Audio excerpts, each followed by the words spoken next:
as nations. And they came under this religio et regio idea. So if the religion and the territories, the region, come together under one king, that was called a nation. So it was possible to negotiate through the king or whoever was representing a nation with the other neighboring nation to find peace. That was a starting point for the legal term nation in the European history.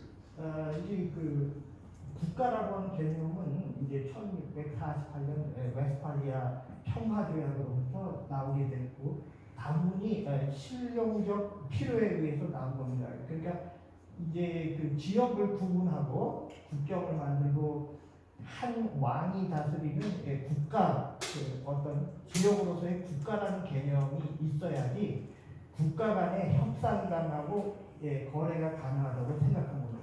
그러니까 30년 전쟁이라고 하는 이제 구교와 신교 지역의 그 분쟁이 너무 심각하게 발전하면서 이제 1648년 웨스팔리아 평화 조약이 만들어졌고 그 이후로 이제 그것에 기초한 국가를 하나의 단위로 설정한, 그러니까 국가를 단위로 설정해야만 국제관계가 이루어질 수 있다고 하는 기본적인 개념이 이제 형성되게 된 것입니다. But unfortunately, the Peace of Westphalia didn't last very much. They tried others afterwards, the Peace of Augsburg and others. So in Europe, we saw wars continue getting even worse between nations. It was always between nations. International wars, very simple. And people were not aware of even the interpopular relations. Although people at the time very often crossed borders, the national borders were not so fixed. There was no barbed wire like between East and West Germany at a certain period of time. But this led to the First and Second World War, of course, between nations again. So the nations developed through history this monopoly of force, monopoly of violence. That's Max Weber, the German sociologist. He used the term in his publications beginning of the 20th century, 1904 or so. 이제 웨스팔렌 평화조약을 통해서 국가라고 하는 것이 기본 단위로 설정이 됐는데 사실 본이 그 당시의 의도와는 달리 이제 국가라는 개념이 실제로 분쟁 문제를 해결하지 못했습니다. 오히려 그거로 인해서 국가 간 분쟁이 더 심각하게 됐다는 거죠. 그러니까 국가라는 개념이 그렇게 유용하지 않다고 하는 것을 확인한 시대를 우리가 살았던 겁니다. 그러니까 보통 우리가 we the people이라고 하는 말로 시작을 하는데, 그죠? 근데 지금 여기서는 we the people이 아니고 we the nation이에요. 그러니까 우리 국가는 이렇게 된 겁니다. 실제 말로는 그렇게 표현이 안 됐지만은. 그래서 이제 어떤 다양한 평화적인 협상도 있었지만은 세계대전까지 이르게 됐고, 실제로 국가가 아니었으면은 시민간 관계를 통해서 훨씬 평화적인 노력이 가능했음에도 불구하고 국가라고 하는 바운드리를 만들면서 오히려 그것이 평화를 촉진하는 제도가 된 것이 아니고 오히려 폭력을 촉진했다 이거죠. 그러니까 국가라고 말했을 때 이제 공적 폭력의 독점성, 그러니까 monopoly of power라고 그러니까 force, 그러니까 폭력을 독점할 수 있는 그 기구가 국가잖아요. 그러니까 폭력을 독점하게 되니까 전쟁이 생기게 된다 이겁니다. But this monopoly of force, of violence, was then translated by the empires to go outside, and the Europeans were the worst. They were very aggressive going into Africa, going into Latin America, going to East Asia as well. So this imperialism translated into colonial power was very effective in creating new kind of subsidiaries, would I say, exploiting foreign countries. I'm using the word country now, not nations yet.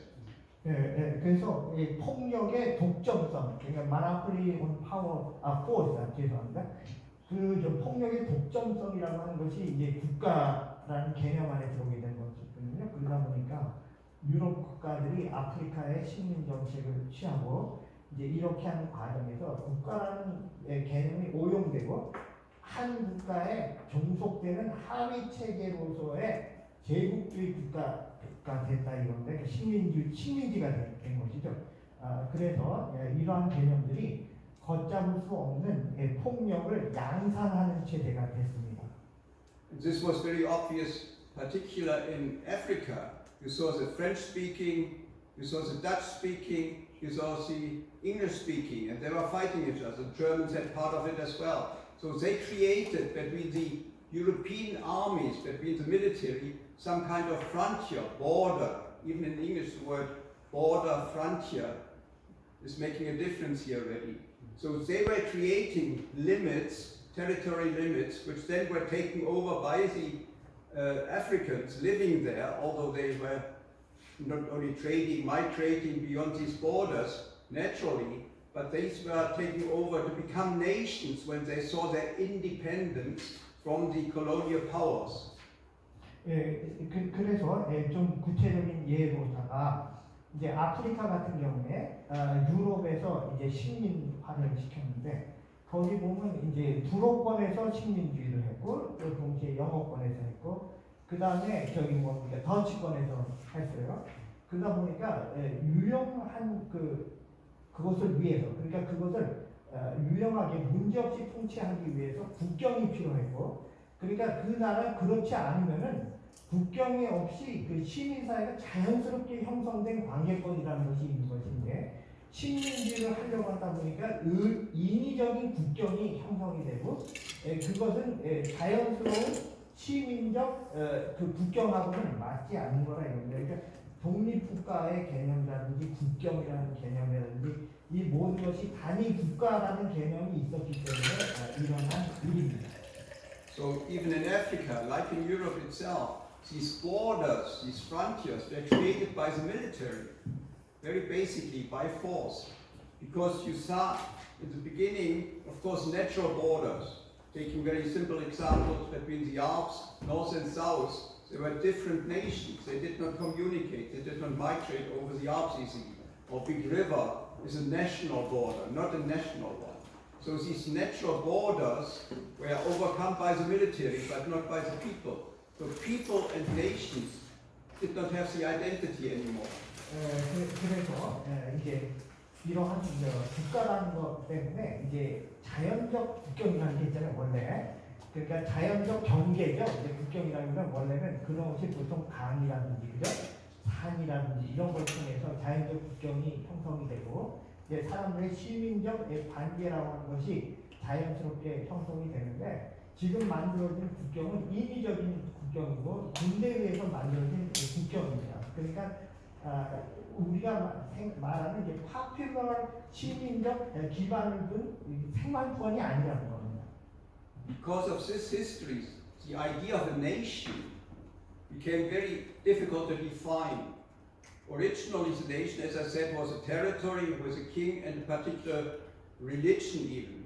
But with African colonial experience, or even here in Asia, the colonial appearance had this artificial border by the military much more as a decisive factor of what is a nation. 원래는 이게 네이션이라고 하는 것이 이제 아시아 국가 같은 경우에 이제 국이라고 하는 것이 이제 소국들의 이런 아주 소프트한 영향이 그런 의미를 원래는 많이 갖고 있는데 이제 제국주의가 발전하고 국가라는 개념이 이렇게 아주 강한 의미를 가진 것으로 정착이 되면서 이제 그 원래 가지고 있었던 국가의 연성적 의미적 이제 소프트한 의미가 없어지게 됐습니다. So the idea of the nation in legal terms to define is very difficult. If you look into your student books, into your even high-level bestsellers, it's very difficult to define legally what is a nation. The United Nations does not have a definition legally what is a nation. 그래서 이제 국제연합 안에 이제 네이션이라고 하는 용어가 써져 있잖아요. 그 유나이티드 네이션인데 그리고 다른 네이션이라고 하는 용어가 들어간 그러한 그 제도 속에서는 실제로 네이션이 뭔지 국가가 뭔지에 대한 개념 정의가 불확실합니다.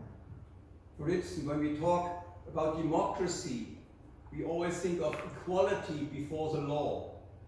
So we should see as well at the level of United Nations, equality of nations. And that's the basic principle of the General Assembly of United Nations. But these nations, represented there through their diplomats, through their ambassadors, are they equal? 그래서 이 네이션이라고 하는 것은 이제 평등성이라고 하는 것이 중요한 가치인데 실제 유나이티드 네이션이라고 하는 국가 연합에서 그 참여하는 국가들 간의 평등성이 보장된다 문제가 있습니다. Does anybody know which is the smallest nation in the United Nations General Assembly? 여러분 유엔 총회에서 회원국으로서 세계에서 가장 작은 국가가 어느 나라인지 아세요? I put it here in contrast to China, Nauru. It's a very small island in the Pacific, which is represented, like China, by one ambassador in the General Assembly of the United Nations. That means both have one voice if there's some kind of a voting to be done to find a majority on any issue. 그러니까 국제연합에서 제일 작은 나라가 이제 태평양 군도에 있는 나우라고 하는 이제 나라가 있는데 국제연합에서는 각각 다 한 표죠. 한 표씩 행사하게 되고 이제 그런 식으로 이제 작동을 합니다. The population of China, which now is less populous than India, you might know, so it's the second biggest country in terms of population.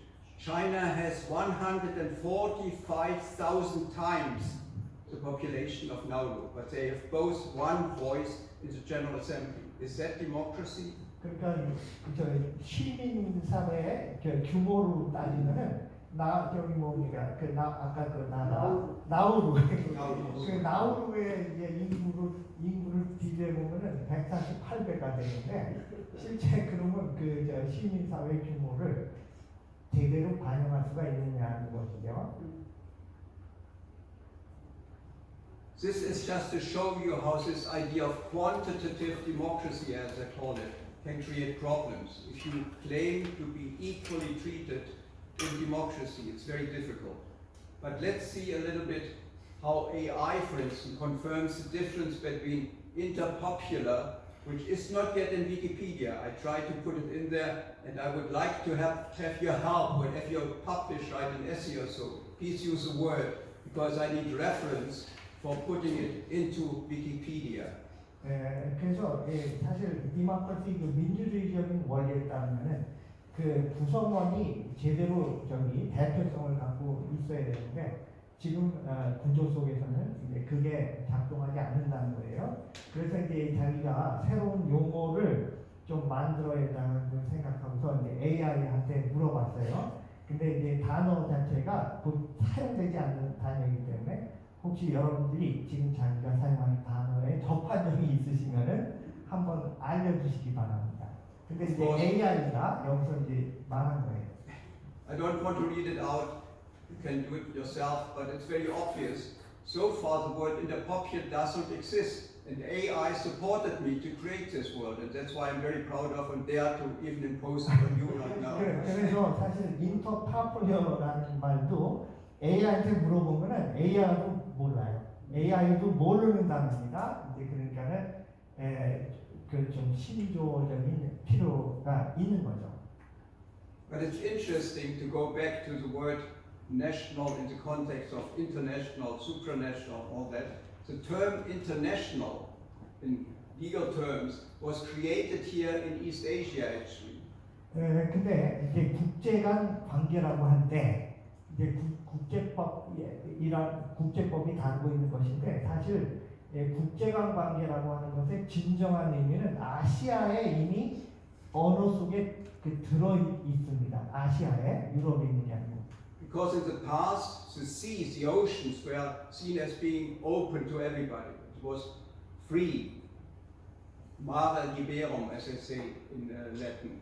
And it was Hugo Grotius, a scholar from the Netherlands, who defended, of course, the Dutch interest in particular Indonesia and the Strait of Malacca at the time. And he was seen as a creator of international law when he confirmed the Dutch seafaring rights here for the East Indies, as we called at the time.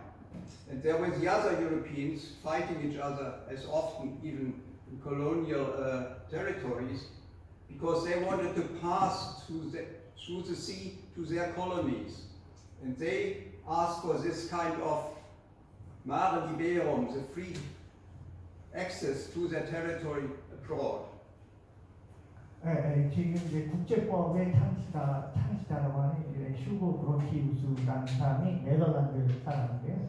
사실 그 당시에 이제 네덜란드의 국가적 이익을 지향했던 측면이 있습니다. 근데 여기서 지금 이분이 말하는 거는 공해 문제를 말하는 거거든요. 그러니까는 그 당시 아시아에서 이제 그 유럽의 제국주의들이 활동을 하면서 이제 국가적 이해관계가 충돌이 되는 상태가 생겼고 거기서 이제 공해라는 개념이 국제법적으로 나올 필요가 있었던 것 같습니다. 그러니까 거기서 이제 그 당시에는 동인도 이제 이스트 인디라고 불렀던 지역에 대해서 말하는 거죠. So this created the idea of the sovereign nation on territories, but the sea was open to all the others. 그러니까 이제 이걸 통해서 어떤 개념상 유추를 시켜보면은 이제 국가에 속한 영역이 있고요. 그 다음에 어느 국가에도 속하지 않은 영역이 있다는 겁니다.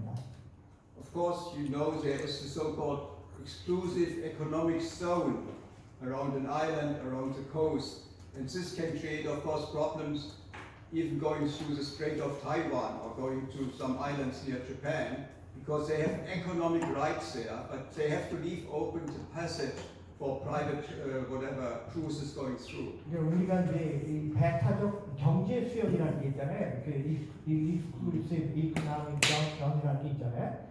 그러면은 그 이제 지리적으로 그 국가에 가까이 있어도 이러한 배타적 경제 수역이라는 것을 설정해가지고서 그 국가의 이해관계로부터 자유로운 이 공적 그 영역을 이렇게 공해 같은 그 영역의 설정이 필요하다는 겁니다. You're certainly aware the South China Sea this issue is very evident. So they try to have some kind of agreement, and there have been small skirmishes between the Chinese border guards and the Malaysian, even Filipino, and so on. Because small islands are difficult to define even under law again. If they have to be inhabited, if you have sweet water there, these are criteria for calling a piece of land or a rock an island or not. But sometimes even the Japanese, already before the Second World War, just put cement on the rocks to create islands. It's not new by the Chinese recently. 그러니까 그 중국의 그 남진아 해 같은 경우에 그것도 마찬가지죠. 그러니까는 이해관계가 있는 나라들, 예를 들어서 이런 공해를 설정을 해야 되는데 자기들의 경제적 이해관계를 확보하기 위해서 인공섬을 만든다든지 뭐 무슨 돌을 쌓아가지고서 그것이 우리 일본에 속한 지역이라고 설정을 한다든지 이제 이러한 그 국가적 이해를 공해라고 하는 개념을 넘어서 자꾸 확보하려고 하는 노력들이 있다 이겁니다. 그러나 그럼에도 불구하고 이 공적 영역은 확보가 돼야 되는 거죠. 모두에게 유용하고 모두가 사용할 수 있는 공간이 있어야 되죠. But the most obvious case to see how national borders being created, established by the military, in contrast to natural borders by rivers, by mountains and so on, is, from my understanding, in Africa and as well in South America. If you look at the lines between those nations in Africa, they are very straight. They were drawn by military generals, after the war or whatever reason. And they have nothing to do with cultural identity, with people as such. So the idea of people here is really neglected because of the military. Through wars created new borders, unfortunately, between people who were moving. Migration is a big issue nowadays as well. 지금 여기가 이제 아프리카의 그 국경을 표시하는 것인데요. 남미도 마찬가지입니다. 이제 보시면 아주 자로된 것 같은 아주 그냥 일직선 이런 것이 있잖아요. 저기 국경이라고 하는 것은 실제 자연적 경계가 아닙니다. 군대가 어떤 목적 때문에 이제 만들어 놓은 것이거든요. 그러니까 사실 민중들의 생활권을 제대로 표현하고 있는 거라고는 말할 수가 없는 겁니다.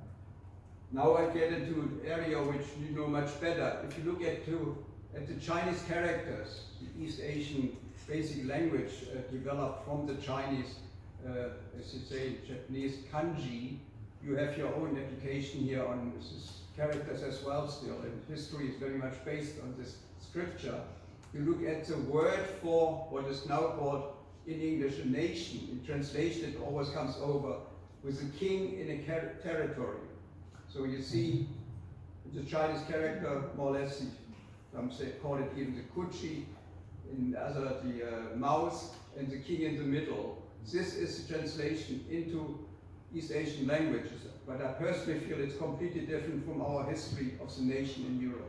사실 국가의 진정한 의미를 우리가 탐구해 가는 데 있어서 아시아권이 그 언어 속에서 이제 아시아권은 언어 속에서 의미를 많이 집어넣잖아요. 근데 아시아의 언어, 특히 중국이라든지 일본, 한지 이런 것들을 보면은 실제 우리가 탐구하는 그 국가의 의미를 더 잘 내포하고 있다 이 말입니다. 그러니까는 이제 자기보다는 우리들이 더 잘 알 거라고 그렇게 말하고 있는데 이제 국가라고 하는 용어 한자로서의 이제 국 안에는 이제 입국자에다가 이제 왕이 들어가 있는 거죠. 그러니까 이제 왕이 대표로 하는 어떤 그 사회를 표현한 겁니다.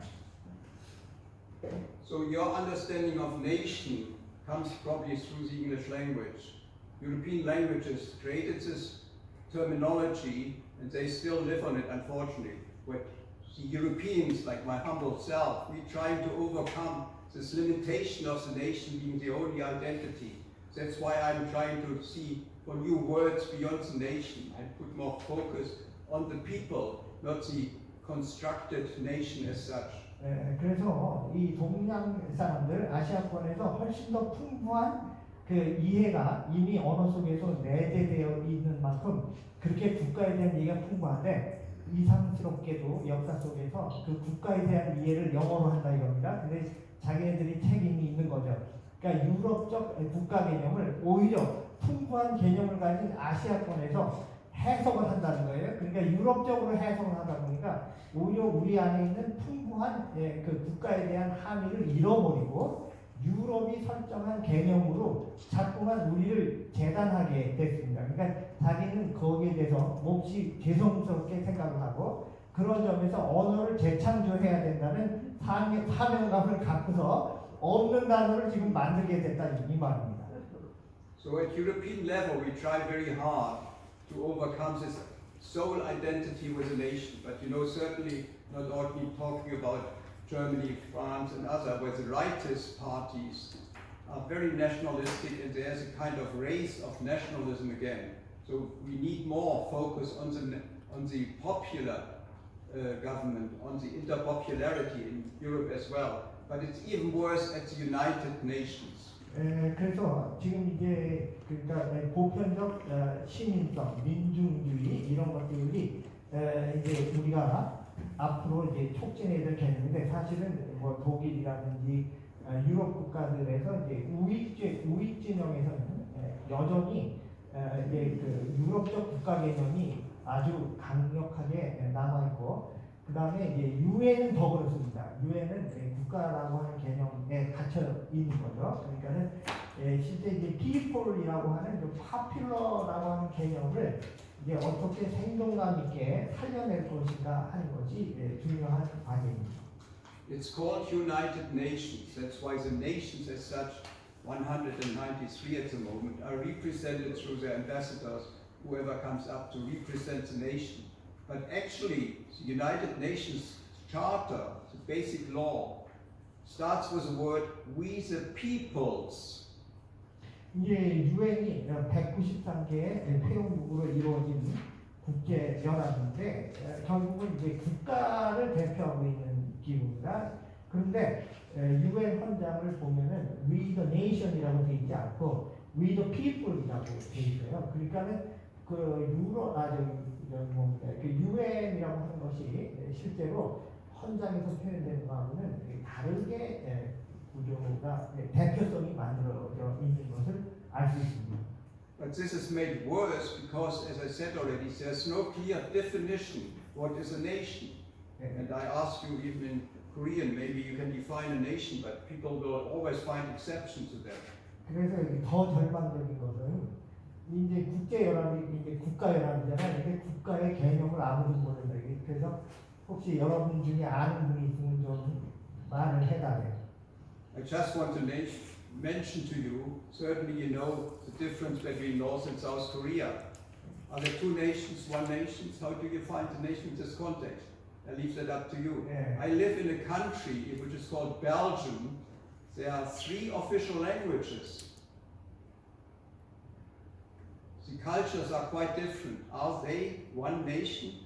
Look at the United Kingdom. There are 4 national football teams. National football teams. They all speak the same language. Scottish might be a little bit accented.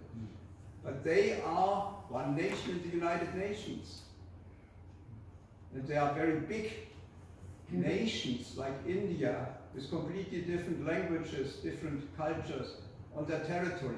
So are the nations definable? I doubt it. 예, 그래서 이 이제 국가라고 하는 개념이 아직도 얼마나 불명확한 개념이냐 하는 것은 이제 남북 간의 관계를 봐서 남북 간에 지금 우리가 한 언어를 쓰고 있잖아요. 그러면은 한어를 쓰고 있는데 남한과 북한을 여러분이 두 국가로 생각을 합니까? 한 국가로 생각합니까?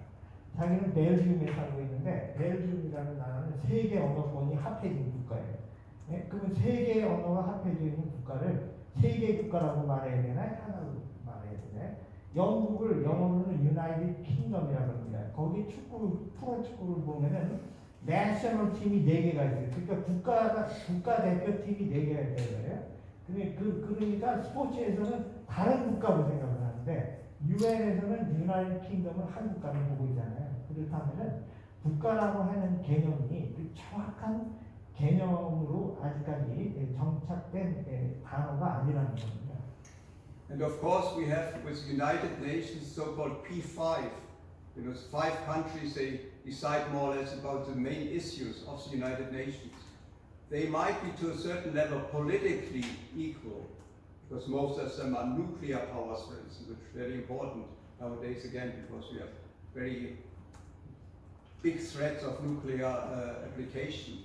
And here the problem is really who decides who is allowed to enter the United Nations, become a member or not. It's only this club of national representation who are already in the United Nations to decide, because there's no legal definition. That's why Taiwan is not part of it. China wouldn't allow it. Russia either. I guess going along with China. 예, 얼마나 이제 유럽이 허접한 그러한 유엔이 얼마나 허접한 기구냐 하는 것은 보면은 실제 이제 국가 개념을 스스로도 규정할 수 없는 상태에 있어갖고 타이완이라든지 저기 뭡니까 그런 나라들의 소속 관계도 지금 불명확하게 돼 있고 그 다음에 이제 5개 상임 이사국 P5라고 하는 5개 상임 이사국인데 정치적으로는 회원국이 모두 평등하다고 말을 하지만은 5개 국가가 실제 많은 걸 결정하고 그 다음에 회원국이 누가 되는가 하는 것도 이제 그런 그 국가들이 결정을 하는데 그 국가가 실제 뭐냐라고 말하면은 국가에 대한 명확한 정의가 없다. And the worst case for me is because we talk about democracy, people power. That the most populous country in the world is India at the moment, even not China anymore. India is not in the P5. They're not part of the Security Council. They have the highest number of people, but they are not part of the highest body in the United Nations. 인구 규모 따지면 원래 이제 중국이 1위였다가 지금 인도인데요. 인도가 지금 저 안전보장이사회의 그 국가가 아니잖아요. 그러면은 P5가 아닌데 그러면 그것도 엄밀한 의미에서는 비례성이 또 조차도 없는 겁니다. And that's why the P5, even after the Cold War, which was clearly East against West in very simple terms, even nowadays, the United Nations Security Council does not manage to keep peace in the world. The contrast, you have more and more conflicts between members of the P5 of the United Nations. 그러니까 냉전 이후에 이제 형성된 그 유엔이라고 하는 제도 속에서 P5, 그러니까 5개국 안전보장 이사회라는 것이 있는데 실제로 그들이 전쟁을 평화를 촉진한 게 아니고 실제 역사 속에서 전쟁을 촉진한 사례가 더 많습니다. So to come back to war, we Europeans have the experience that war up to the 1950s was more or less based on certain materials. It was steel and energy. We called that at the time steel and energy coming together in the first union of the United Europe.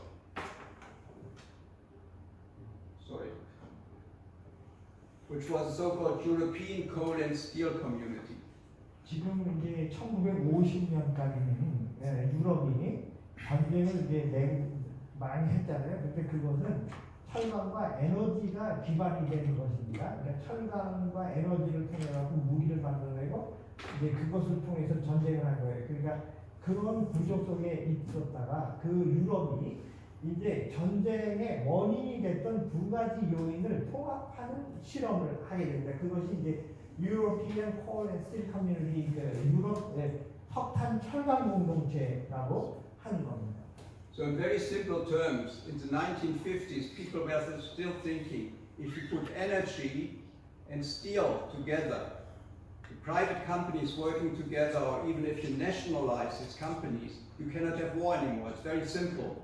If the production is done on both sides of the border and they cooperate, you cannot have borders being fought over. 그러니까 저기 연료 뭡니까? 그러니까 철강하고 에너지 있잖아요. 석탄이 에너지니까. 그러니까 이제 그것 때문에 전쟁이 나는 거예요. 사실은. 그러니까 그것을 통합시키면은 전쟁을 막을 수 있지 않을까 하는 생각입니다.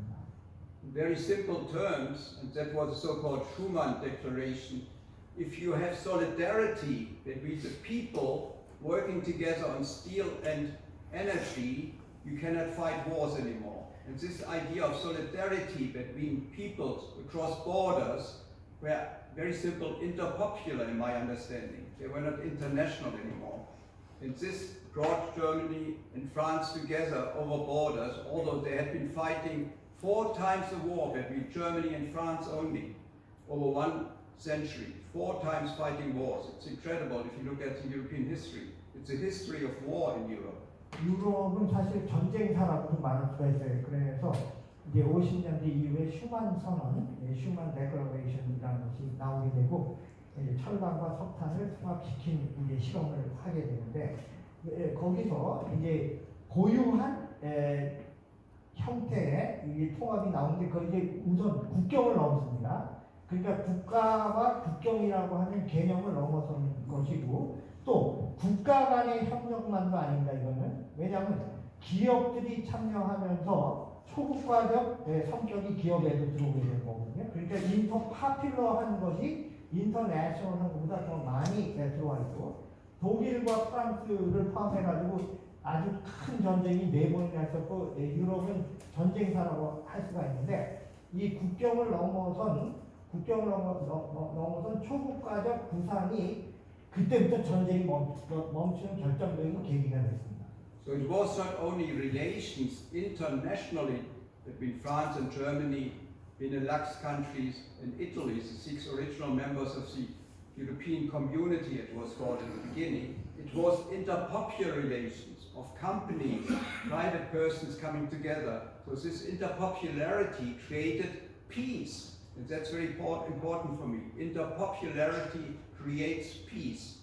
네, 그래서 이제 국가 간의 협력도 아니에요. 이거는 다시 말씀드리지만은 이제 그 사기업들이 많이 거기에 참여를 하게 되고 그런 점에서 인터내셔널한 것이 아니었고 이제 그 당시 이제 그 유럽 국가들이 독일하고 프랑스 있고 그다음에 베네룩스 국가도 있고 이제 처음에 그 유럽 연합이 되기 전에 유럽 공동체가 있었어요. 그러니까 유럽 경제 그 공동체가 있었는데 그것은 국가 간의 조약으로 만들어진 게 그거라기보다는 인터파퓰러한 국가 간 시민사회 협력이 더 결정적인 요인이었습니다.